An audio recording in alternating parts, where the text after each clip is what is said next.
Good morning, teachers and students. Please stand for the Pledge of Allegiance.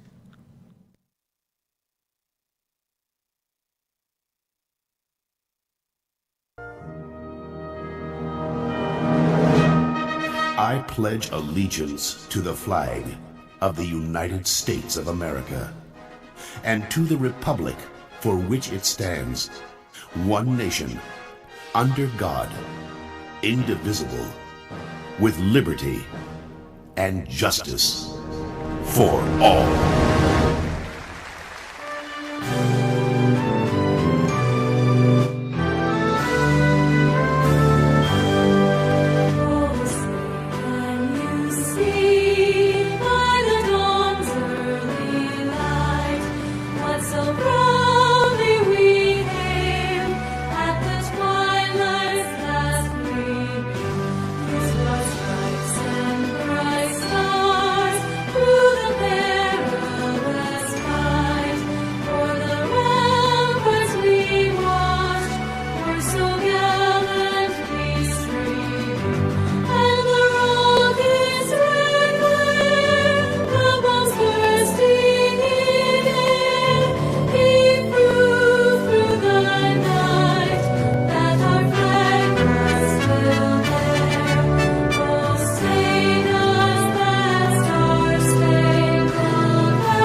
Please remain standing for a moment of silence.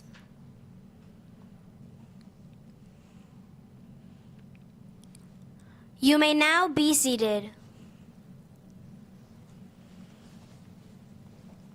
Good morning, teachers and students, and welcome back to another great day at DBFE. I'm Stephanie. And I'm Jeanette with today's news. And now to Louisa with weather. Good morning, teachers and students. Today's weather started at 82 degrees, and in the afternoon it will increase to 83 degrees. The evening will be chillier with temperatures at 74 degrees. Precipitation will be at 0% with humidity at 65%. Thank you. Now back to the news team. And now to perfect attendance. Congratulations to the following classes. Miss Via's class with their 5th chart, Miss Leiva's class with their 6th chart, and Miss Guevara's class with their 4th chart. Congratulations! And now to Irene with a special announcement.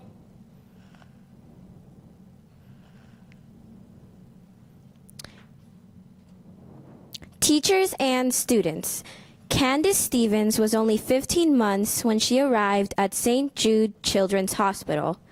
These are her words. I had a mass in my abdomen which had already spread to my lymph nodes. I had less than 50% chance of survival. After surgery, 36 rounds of chemotherapy, and a bone marrow transplant, I went into remission, a giant leap forward. I lost my hearing from the treatment that had saved my life. But thanks to my hearing aids and speech therapy, I'm now able to enjoy music, especially country music, and even sing. Throughout school, I had to work harder than many other students, but I persevered. Last year, I graduated from college with a degree in sociology. Today, I'm in graduate school to be a school counselor. That's 2 steps closer to my goal of having a career that will help people. When I visit St. Jude, I look around and think, why did I make it? Why me? I don't know. But I definitely believe my experiences have led me to where God wants me today, moving forward. This is another reason why we need to help children at St. Jude. Throughout the years, we see how children get better and survive these horrible diseases. Today, we all need to think of helping out. Let's make sure we donate to save more lives. Let's donate to the St. Jude Children's Hospital fundraiser. Thank you. Now back to the news team. Happy Earth Day! Please stay tuned for a short video.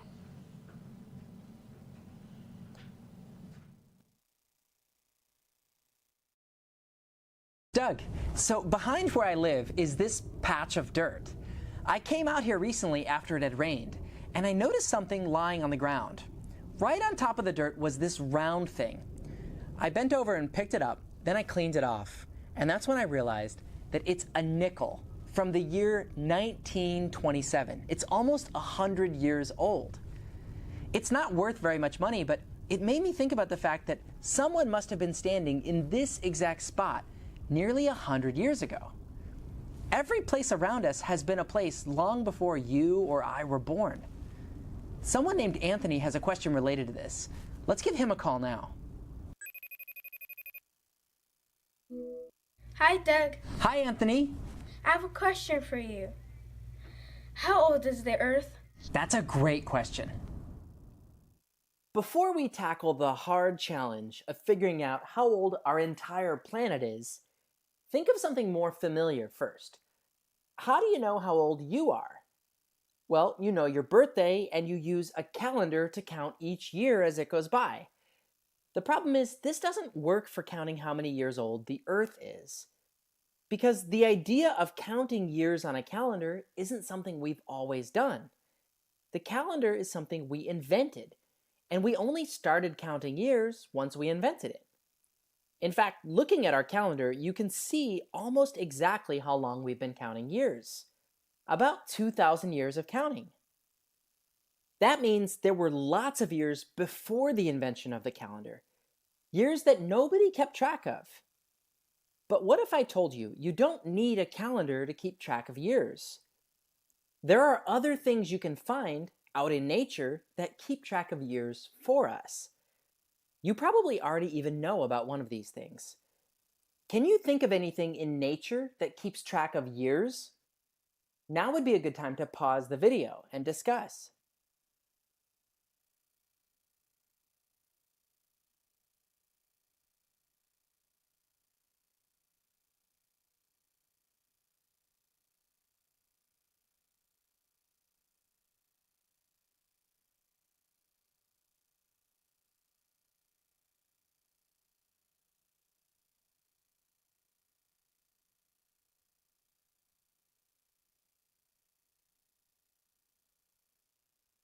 Something like this, the rings inside a tree.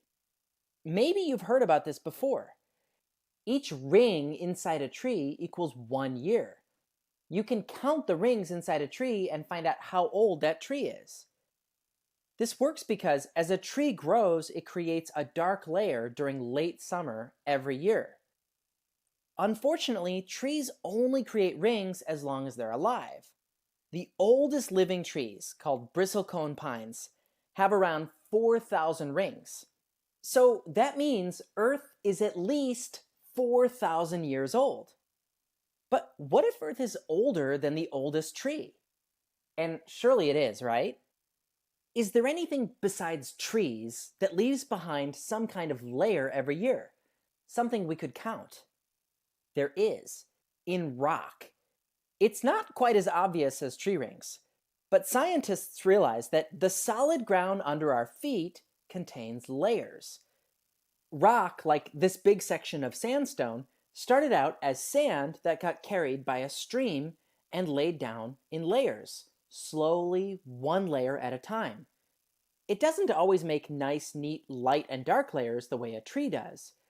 But by figuring out how long it takes for a layer of sandstone to form, scientists can measure how thick this rock is and then get a sense of how long ago this section of rock started to form.